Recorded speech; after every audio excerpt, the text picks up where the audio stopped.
Muchas de las preguntas han sido hechas antes de esta segunda ronda, donde al menos tangencialmente algunos de los temas están tocados, pero yo creo que vale la pena recoger la inquietud y precisarlo. Hay dos o tres que me parece que van más o menos a lo mismo, y le voy a pedir a los dos que las contesten.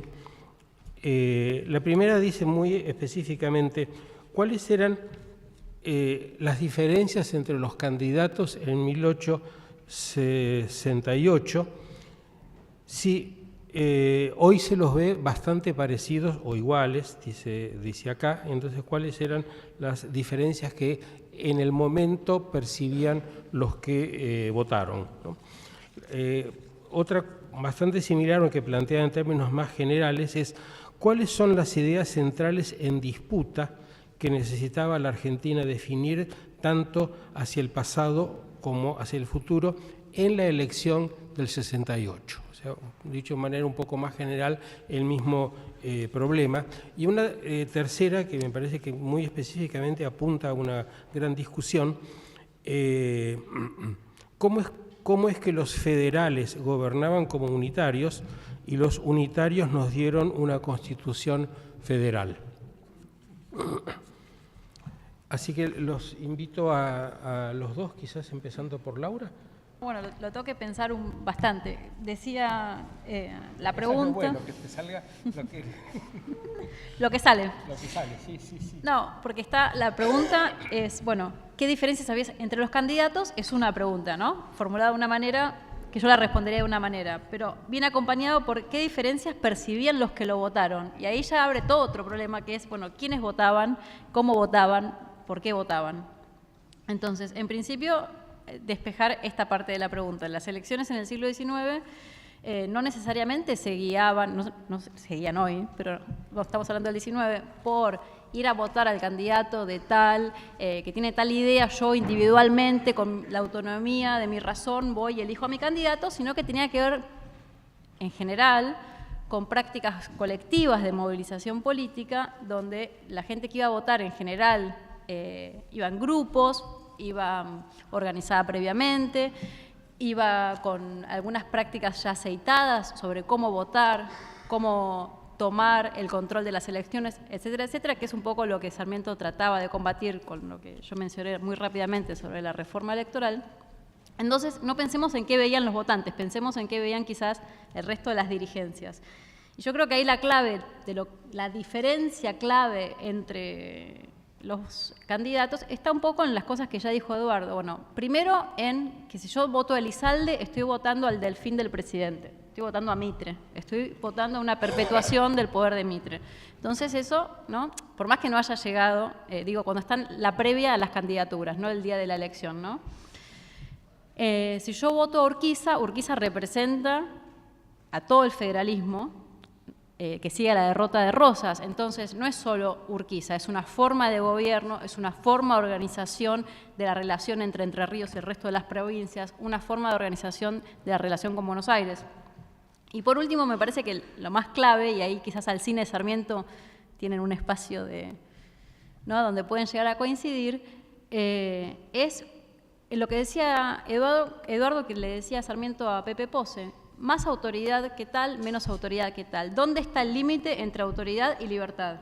Yo creo que ahí ese punto sí estaba en cuestión muy fuertemente en esa elección, donde gran parte de la candidatura de Sarmiento surge de las propias filas del Ejército Nacional. Entonces eso que no mencionamos mucho acá, hay que tenerlo siempre como guardado acá, en el costadito, digamos. ¿Cómo? Y falta Alsina. Bueno, y Alsina hace un cálculo político también, ¿no? Alsina representa como una forma de ejercer el poder y de construir la política, pero que también hace un cálculo político de cuál es el cálculo político acertadísimo que hace, a diferencia de Mitre. Bueno, ¿cómo construyo yo una coalición nacional? Yo de acá tengo que salir solo con una coalición nacional. Con Buenos Aires no se llega a ningún lado. Y él muy rápidamente se vincula con dirigencias del interior que se están transformando efectivamente por los cambios que hay en el federalismo del interior, y él lo lee eso mucho mejor que Mitre.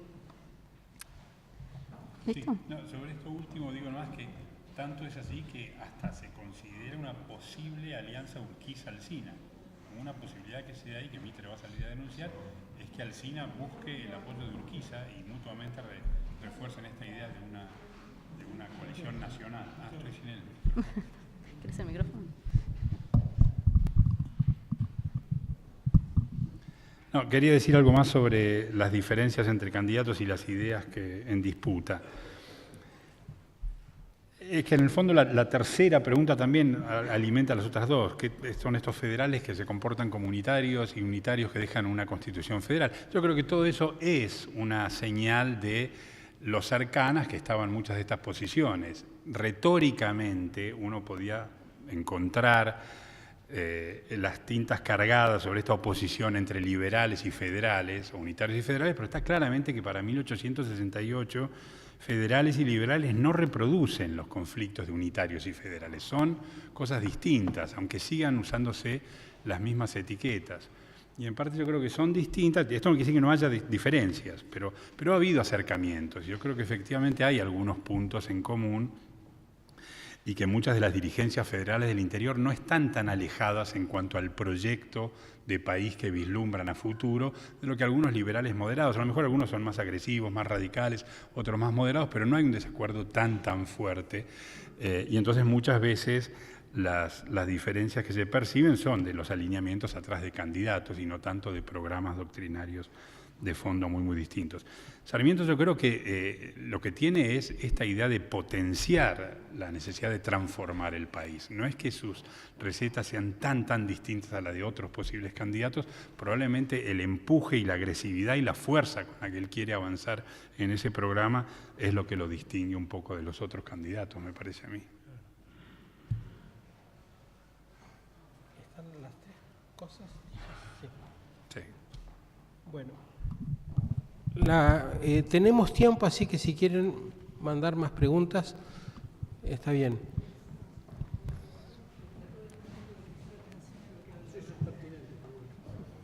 Son las mejores. Hay una pregunta sobre la guerra de la Triple Alianza, que terminó en 1870, y sobre todo sobre la forma en que se llegó a la paz. Acá en la pregunta menciona la frase, creo que es de Drago, la victoria no da derechos, que habría caracterizado la posición argentina. Una de las preguntas es ¿qué papel jugó Sarmiento en esa posición? Y la otra parte de la pregunta es cuáles son las consecuencias inmediatas y de largo plazo, ¿no?, que originó esta paz en nuestras relaciones con los países vecinos. No, esa segunda creo que no me animo a responder y habría que traer algún experto en relaciones internacionales. No estoy muy seguro cuáles son las consecuencias de largo plazo en términos de la política exterior o la diplomacia argentina. Una consecuencia de la paz, yo creo que Laura hizo alusión recién, son oficiales que han estado en la guerra los que se alinean más fuertemente detrás de la candidatura de Sarmiento. No mencionamos al general Arredondo, que es una figura clave en alinear muchas de las dirigencias políticas del interior a favor de Sarmiento. También en términos de la profesionalización del ejército. En el largo plazo esa es una consecuencia bien importante. En ese sentido la guerra cumple un papel importante en ese sentido. Al mismo tiempo la guerra ha alimentado muchos de los levantamientos y las rebeliones contra el gobierno de Mitre y también Sarmiento. O sea que es claramente, si tal vez hemos hablado poco de la guerra del Paraguay en el contexto y es una buena intervención traerla a la mesa. Es claramente uno de los eventos que motoriza muchas de las cosas que van a marcar el contexto de la elección del 68. Estoy un poquito inseguro, no me animo a decir nada sobre esto de los efectos de largo plazo en las relaciones argentinas con sus vecinos. Habría que pensarlo un poco más eso. Ahora, una para Laura. Ya se habló en general, Eduardo habló en general sobre la vinculación de Sarmiento con Mary Mann y con el proyecto educativo del marido de Horace Mann. Acá se pregunta específicamente por la influencia de las maestras estadounidenses en el contexto de la educación pública del momento. es un examen, verdaderamente. Sí, lo sé, me tengo que poner a estudiar. Más allá de los resultados positivos que tiene el envío de todos estos maestros a determinadas provincias, creo que los efectos se tienen que medir no solo por eso que efectivamente funciona para la formación de los chicos y para la formación de otros educadores, sino también por los conflictos que esto trae, sobre todo, como yo les decía, en un sistema donde son las provincias las que tienen que asegurar la educación. Y sobre todo en Córdoba, que es la provincia que más conozco, esto trae enormes problemas que alimentan un ciclo de conflictos que después va a terminar vinculado al conflicto por la educación en el 80. O sea, en algún punto se están poniendo las fichas, se están colocando las fichas en formas distintas de entender la educación, de algo que tampoco se habló, que es, bueno, la educación asegurada por instituciones como la Iglesia o la educación asegurada, la educación primaria estoy hablando en todo momento, por el Estado. Entonces, en algún punto,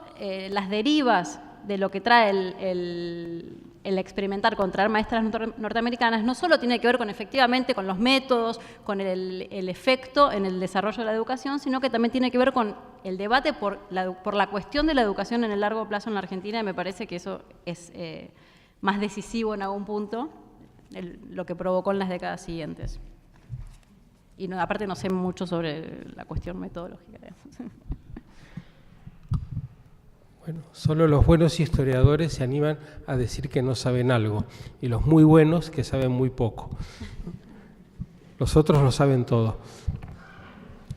Un par de preguntas sobre el asesinato de Urquiza y luego la insurrección de López Jordán, la guerra, las dos guerras contra López Jordán, y una muy específica sobre la ley marcial.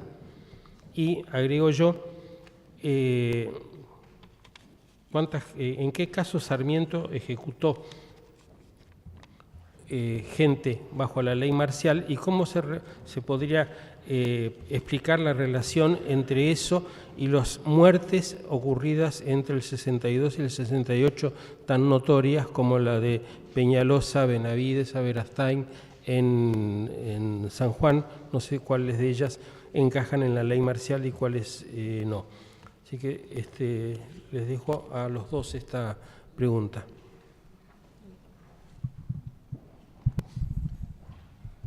Antes de decir algo sobre la ley marcial, quería decir algo más sobre educación, porque me parece que Laura marcó bien que esto va más allá del papel de las maestras. Sí me parece interesante recordar la conexión tan fuerte que Sarmiento hacía entre educación y republicanismo. Era difícil para Sarmiento imaginarse la posibilidad de una república si no había una campaña fuerte de educación. No era simplemente formación de capital humano, no era simplemente sacar gente de la ignorancia, era que el proyecto republicano tenía pocas posibilidades de subsistir, y esto era otro ejemplo que él tomaba también de los Estados Unidos. Para él las políticas de reconstrucción, en cierto modo la invasión que el norte hace del sur después de la guerra, tenían ese componente de sacar del atraso a la población esclava, y algo parecido, Sarmiento decía, tomándose algunas libertades con las analogías, debía pasar con los gauchos de las pampas argentinas. Había que sacarlos de una situación de atraso porque si no, eso no iba a funcionar como base para la futura república. Entonces me parecía importante recordar ese punto. Agrego una pregunta sobre eso. Sí. Esta idea de sacar a los gauchos de la ignorancia parece un poco diferente de aquella famosa frase que creo que es de los años 60, cuando le dice a Mitre, no ahorre sangre de gauchos, ¿no? Que parecería la idea de que con los gauchos no había nada que hacer dentro del proyecto. Sí. Sí, yo creo que esa frase es una frase en una carta de un momento de ofuscación en el que quiere enfrentar militarmente ese problema, quiere reprimir una rebelión por la fuerza. En el largo plazo yo creo que Sarmiento tiene claro que no es cuestión solo de andar reprimiendo, sino que debe asentar las bases para el desarrollo republicano, y en eso la educación cumple un papel central. Esto lo repite muchas veces y es muy interesante esa analogía de vuelta con lo que pasa en los Estados Unidos, ¿no? En varias cartas a Merriman y a colegas y amigos argentinos, dice, los poor white, los pobres blancos de los Estados Unidos son los mismos que los gauchos acá, no solo los esclavos. Ambos tienen que ser civilizados a través de la educación pública para sentar las bases de la República. La ley marcial, a ver qué le parece a Laura también esto. Yo creo que es interesante recordar que no es que Sarmiento se convierte entonces en un hombre que dice, bueno, a sangre y fuego voy a aplicar ley marcial. Él cree estar moviéndose en un contexto de debilidad del Ejecutivo y por tanto es necesario sumar algunos atributos. A mí en particular una cosa que me ha interesado en mi investigación es ver cómo jugaban los otros resortes institucionales del Estado. Es decir, así como Sarmiento dice, le puede decir a los comandantes militares, miren, jurisdicción militar, justicia militar y a los rebeldes usted los juzga, la justicia federal operaba en contra, operaba como freno. Y yo encontré muchos episodios en los que los jueces federales se plantan ante un general y dicen, de ningún modo, el presidente le puede estar ordenando jurisdicción militar, pero estos rebeldes tienen garantías constitucionales. Tenemos una constitución, tenemos leyes y por más rebeldes que sean, no es cuestión de andar aplicando justicia militar. Entonces me parece interesante completar esta idea porque si no parece que todo se mueve en una sola dirección. Hay anarquía y no hay autoridad y de repente hay ley marcial para todos y les cortamos la cabeza. Y por supuesto la realidad va siendo mucho más compleja y uno de los méritos, si pensamos esto en la segunda mitad del 19 en la Argentina, yo creo que es muy meritorio pensar ese esfuerzo por asentar mecanismos institucionales, modernos diríamos hoy, de garantías constitucionales en un contexto de emergencia y de rebeliones y de levantamientos políticos. Así como Sarmiento demanda más ejecutividad y más facultades para el poder, hay otros mecanismos institucionales que operan. Hay jueces federales que defienden la jurisdicción federal y rechazan la jurisdicción militar, hay mecanismos de apelación, se llega a la Corte Suprema falla de una manera u otra. Es decir, creo que es importante completar ese escenario con estos esfuerzos institucionales que a veces jugaban en contra de esa intención de Sarmiento de avanzar con la ley marcial. No me acuerdo qué más decía la pregunta sobre la ley marcial. No, la pregunta se refería también al levantamiento de López Jordán. Sí, bueno. Eso lo podemos dejar a la Sí, dale. Desde el asesinato de Urquiza y luego el levantamiento jordanista. Sí, coincido con todo lo que dijo Eduardo Igual y es importante tener en cuenta esto, que primero que no son muchos, primero, ¿no? Cuánta gente es efectivamente ajusticiada, digamos, son muy pocos y que muchas veces son decisiones que toman los oficiales militares y que después Sarmiento, bueno, también le busca dar como un marco, digamos, y las peleas son más en definir con el resto del sistema político hasta dónde llegan los límites que casos efectivos. No es que todo el tiempo se aplique la ley marcial, sino que cuando llegan los temas a la justicia o al Congreso, Sarmiento está tratando ahí de correr los límites. Y esto, bueno, es muy evidente después del asesinato de Urquiza, que abre una enorme crisis, obviamente en el litoral, y lo primero que hace Sarmiento es, no espera nada, pum, ¿no?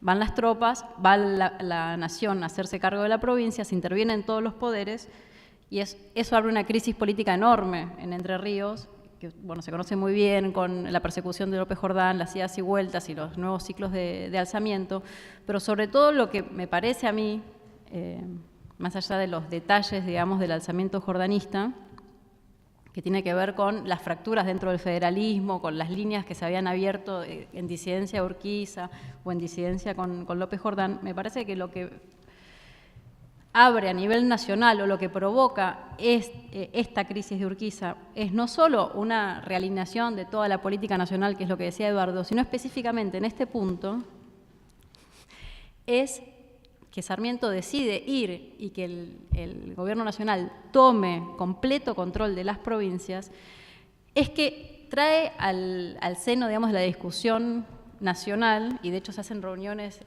después reuniones privadas entre los principales dirigentes de la Argentina, cómo salimos de acá, digamos, hasta dónde vamos a intervenir, hasta dónde nos podemos meter en el régimen interno de las provincias, cómo reconstruimos el litoral después de esta enorme crisis.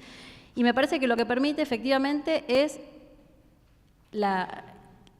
elaboración de nuevos consensos de lo que Halperin llamó una nueva unanimidad nacional a la salida de la Guerra del Paraguay, que es ponernos de acuerdo en algunos lineamientos básicos sobre cuál es el lugar de la guerra, cuál es el lugar de la paz, cómo se van a asegurar, cuáles son los límites, cuáles son algunos lineamientos, digo, no porque todos estuvieran de acuerdo, pero sí se da un consenso bastante extendido sobre hacia dónde tiene que apuntar el sistema político en ese momento. Creo que ese es el principal efecto, digamos, más allá de, obviamente, la derrota del federalismo, ¿no? La desaparición. Creo que uno de los principales efectos que tiene esa coyuntura es el replanteamiento de las reglas del juego y un consenso en función de ese replanteamiento que en algún punto hace posible después la consolidación del Estado tal y como se dio en 1880. Le pido a Laura que agregue un pequeño comentario sobre el papel del ejército y sobre todo el nuevo equipamiento de que dispone para la Segunda Guerra Jordanista.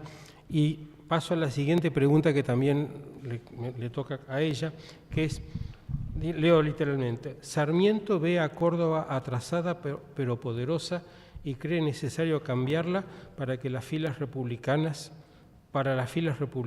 ¿Cómo lo hace? ¿Lo logra? Okay. ¿Cómo lo hace? Lo logra. Okay. Bueno, sobre el equipamiento, no sé, evidentemente toda la política que Sarmiento tiene, no solo de profesionalización del ejército, sino de incorporar buques, etcétera, tiene un impacto obviamente en la guerra en ese frente. Yo no estoy capacitada para responder esa pregunta, así que después podemos buscar algo que se pueda leer sobre ese tema. Sí, sobre la de Córdoba, que conozco un poco más del tema, que es, bueno, efectivamente Sarmiento ve que si uno ve un mapa del siglo XIX, ¿no?, de la Argentina, obviamente, ¿cómo luce la Argentina en el siglo XIX? Tenemos a Buenos Aires, ¿no?, con el litoral, y tenemos un nudo, un embudo que pasa por Córdoba y llega al norte y a Cuyo. Córdoba es el centro neurálgico en algún punto del interior y ahí él pone todas sus fichas. Solamente a través de la transformación, digamos, del centro de la periferia, ¿no?, llamando a Córdoba centro de la periferia, se podría transformar en algún punto la periferia.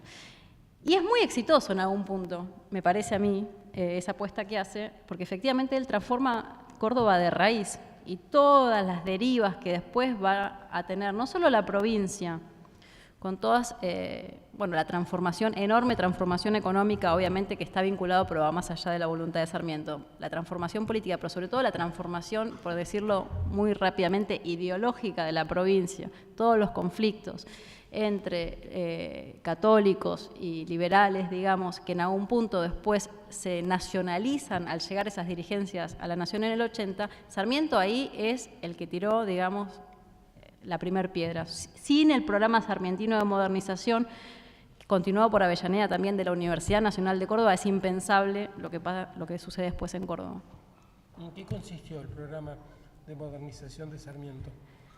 ¿En Córdoba específicamente? Bueno, yo decía, traer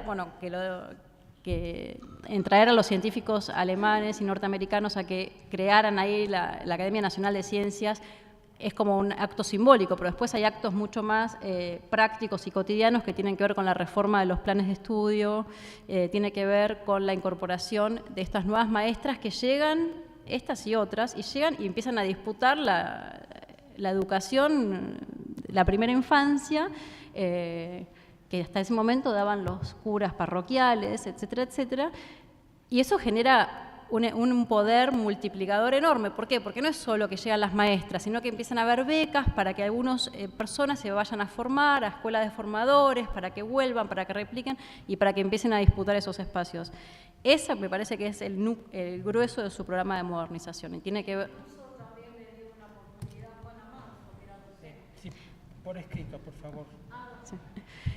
Reglas. Así que eso.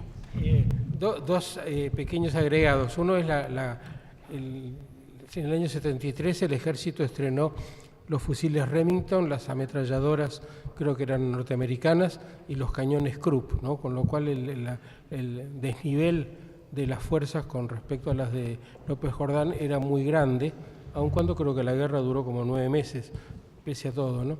Y sobre Córdoba, me parece que vale la pena recordar, junto con la Academia, el observatorio, que fue rápidamente se convirtió en un observatorio de nivel internacional, ¿no? Gracias a un amigo norteamericano al que Sarmiento convenció que viniera a Argentina, y también la organización de la Exposición Nacional eligió Córdoba para hacer la Exposición Nacional, así que todo eso muestra, como señalaba Laura, que era un punto neurálgico en el programa de Sarmiento. Acá hay una pregunta que en principio le destino a Eduardo. Sobre la pregunta más bien se refiere a la relación entre Sarmiento y Mitre,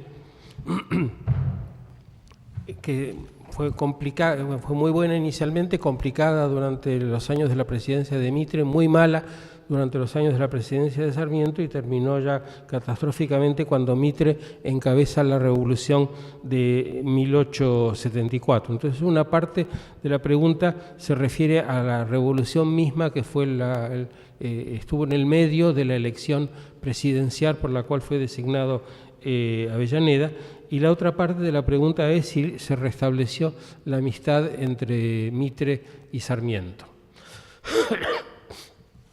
Más o menos. La respuesta es más o menos. No, la amistad. Digo. No, más o menos.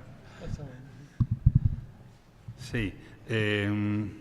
La revolución del 74 tiene un impacto bastante fuerte sobre Sarmiento. Él ve, si uno lee correspondencia al momento del levantamiento, él sufre primero una especie de enorme decepción y casi se deprime con esto de que la revolución, porque él le parece que él durante su administración ha sentado las bases para que estas cosas no volvieran a pasar, y él cree que ha encaminado a la Argentina a un futuro donde esas cosas ya no existían, y de repente este levantamiento, y encabezado nada más y nada menos que por Mitre, le parece como una incongruencia, como algo que una aberración que no debiera estar pasando. Entonces tiene una especie de depresión, y después de la Verde y de la derrota del movimiento, al revés, se pone exultante y cree que esto es la confirmación de que efectivamente a la Argentina ahora está dejando eso atrás, y nuevamente hay como paralelos con lo que está ocurriendo en el mundo. Se acuerda de la derrota de la Comuna de París, y entonces dice, los levantamientos en el Río de la Plata son una expresión de lo que él llama la doctrina revolucionaria francesa. Yo soy partidario de la doctrina americana, y entonces ahora de a poco vemos cómo la doctrina americana se va a ir imponiendo sobre esta doctrina revolucionaria francesa, que él llamaba doctrina revolucionaria francesa a cualquier cosa que pareciera un levantamiento o un desorden, ¿no?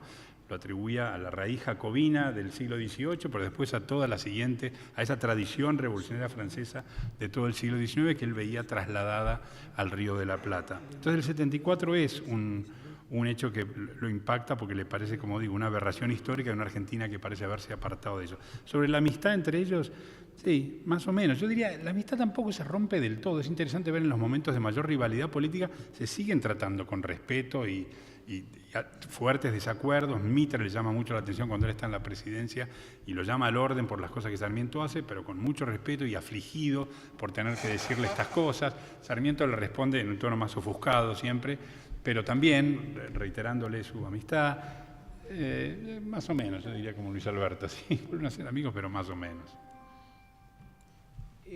Una acotación sobre este tema. Cuando en el año 64 Mitre le encarga a Sarmiento una misión diplomática que termina en Estados Unidos y empieza en Chile.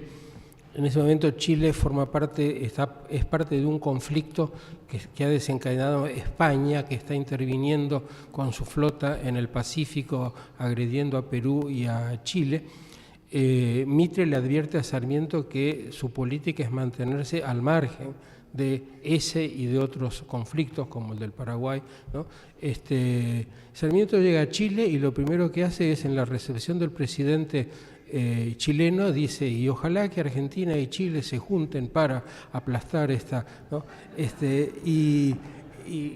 Lo que a mí me pareció curioso de la anécdota es que Mitre y su ministro de Relaciones Exteriores le mandan una carta para tapar el asunto diciéndole que las instrucciones del gobierno habían sido que él dijera esas cosas, ¿no? No se atrevieron a enfrentarse con un hombre que evidentemente estaba decidido a hacer lo que él creía, ¿no? Que el hecho de ser embajador de un presidente no lo limitaba para nada, ¿no? Así que son dos maneras dos casos, dos personalidades que van para lados distintos. La próxima pregunta no es una pregunta, sino un tema muy amplio que probablemente cada uno va a poder tocar por un lado, ¿no? Acá dice, la pregunta es sobre la relación entre Sarmiento y la Iglesia Católica. Es un tema muy discutido sobre el cual hay al menos dos versiones, ¿no? La versión del Sarmiento no solo laico, sino anticlerical y dudosamente católico, ¿no? Y la versión que elaboró la Iglesia, que fue recolectando por aquí y por allá muestras de que Sarmiento, bueno, como hace la Iglesia, ha hecho la Iglesia invariablemente en estos casos, en realidad era un creyente y una persona respetuosa de la religión, y probablemente la verdad pase por algún punto intermedio, ¿no? Esta pregunta se enlaza con algún comentario sobre la ley 1420, que ya no corresponde a la presidencia de Sarmiento, sino a 1884. Quien formuló la pregunta agregó el nombre de Onésimo Leguizamón, y me parece que engancha con otra pregunta así muy sintética y sugerente, que dice masonería. Y al lado Roque Pérez. El tema de si Sarmiento era masón forma parte de todas estas explicaciones que se han montado alrededor de su relación con el catolicismo, porque desde 1869 el Papa había condenado la masonería y no había forma de ser una cosa y otra a la vez. Así que los invito a los dos a hacer algunas reflexiones sobre cualquiera de estos aspectos.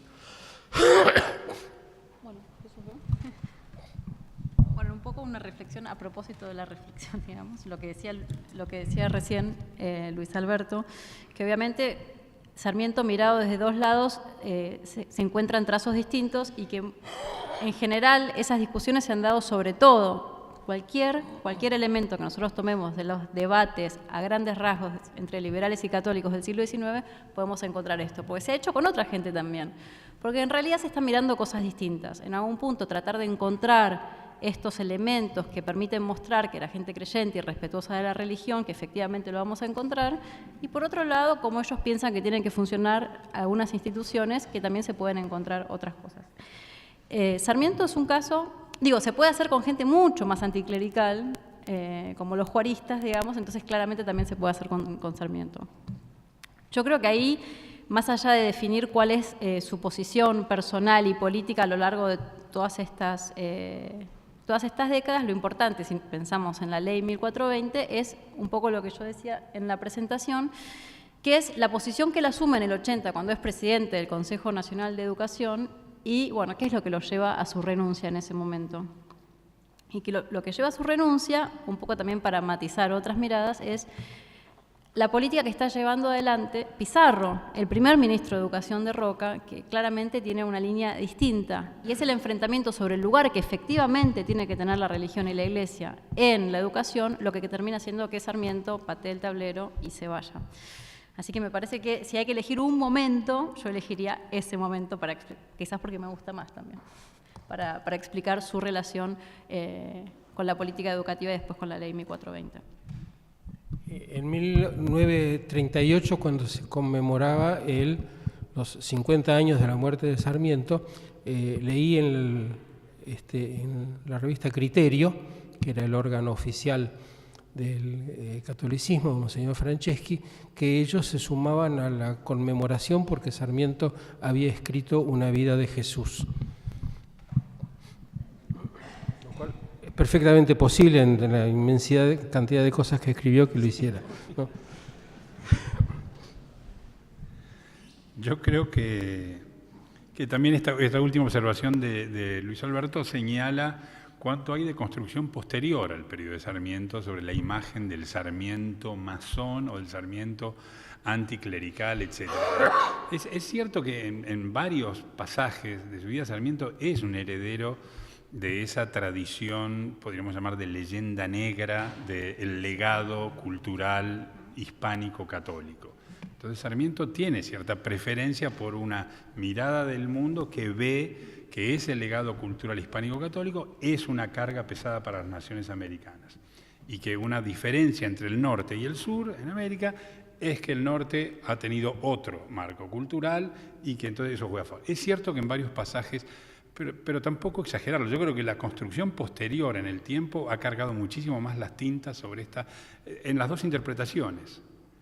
Sarmiento como el comecura anticlerical o la interpretación nacionalista católica de Sarmiento como el liberal masónico, no sé, que está ahí tramando todo el tiempo para debilitar espiritualmente a la nación.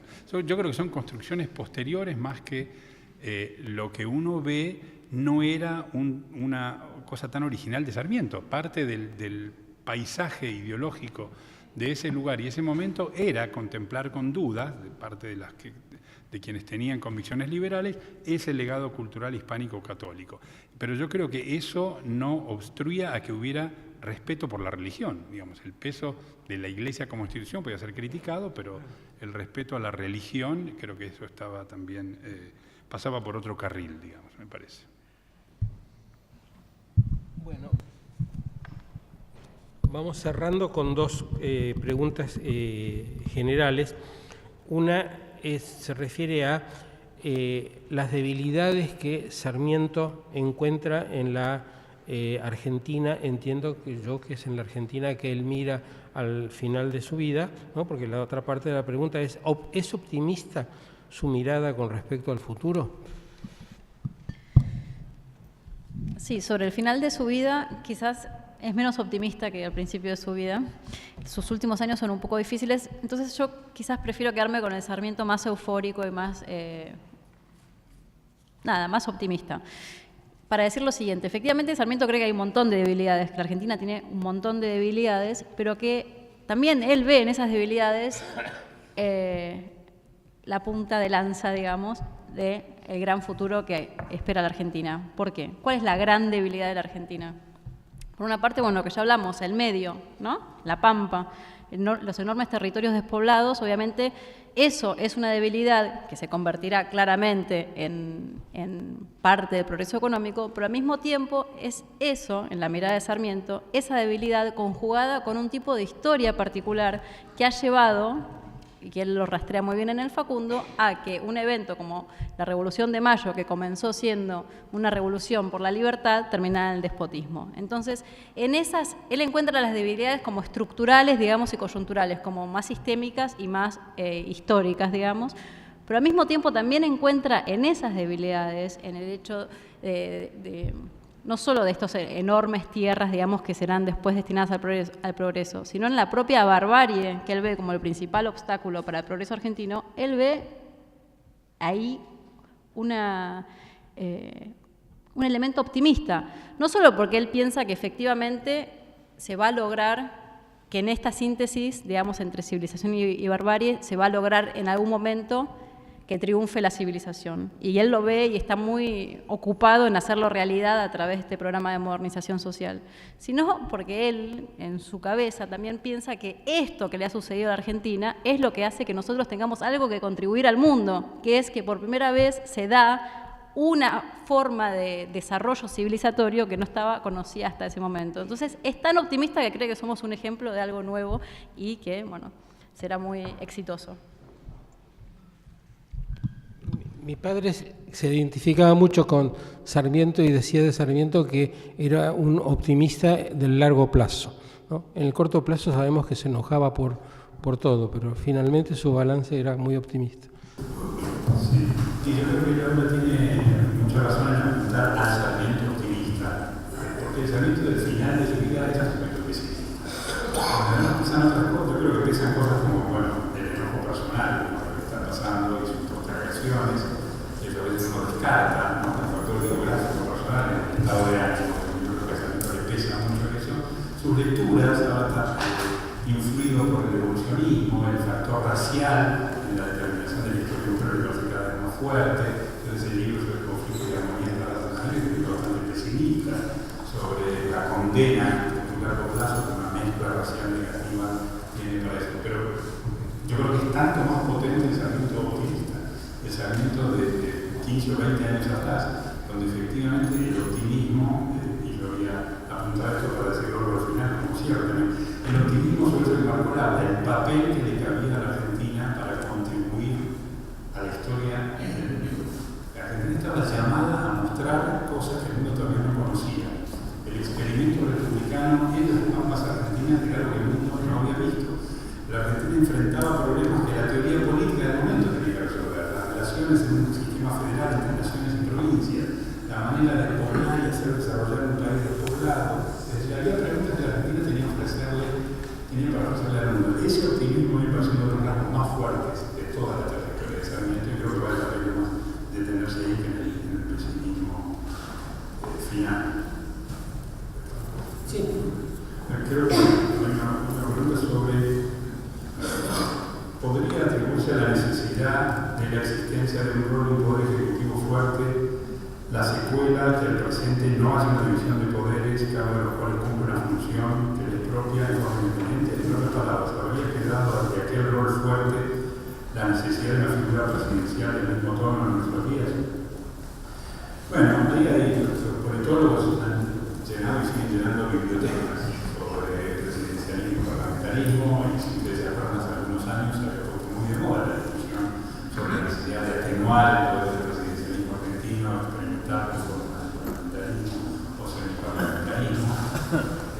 Yo no estoy muy seguro si eso es la clave de todos los problemas argentinos.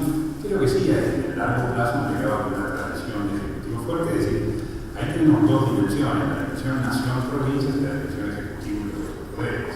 En ambas ha habido un proceso de concentración y descentralización, y probablemente vale la pena abrir esos debates sobre cómo pensar la relación nación-provincia de muchas dimensiones, política, institucional, fiscal, económica, etc. Y también pensar los mecanismos institucionales que hagan un mejor funcionamiento de la elección de poder o de las relaciones entre el ejecutivo y los poderes. Pero atribuirle a esos problemas de hoy el uso de la semilla de aquella necesidad del siglo XIX por cualquier autoridad me parece un poco excesivo. Han ocurrido demasiadas cosas desde entonces hasta ahora, y creo que hay que desarticular y desarmar ese proceso de atribución de causa. Bueno, la conversación yo creo que se ha ido deslizando del núcleo originario que era la elección del 68 y ha ido incursionando en distintos aspectos de la figura de Sarmiento que obviamente nos llevaría muchas reuniones poder terminar de plantear, ¿no? Así que algunas cosas han quedado abiertas, pero creo que la reunión ha sido muy interesante para mostrar esos problemas. Así que antes de cerrarla, les transmito una información, un pequeño cambio en el programa. La reunión tenemos programada para el 10 de septiembre, pasa al día 24, o sea, 2 martes después. Y también vamos a tener un pequeño cambio en el panel de expositores. Todo eso lo vamos a informar como lo hemos hecho ahora, así que va a llegar en su momento. Bueno, muchas gracias y hasta el martes.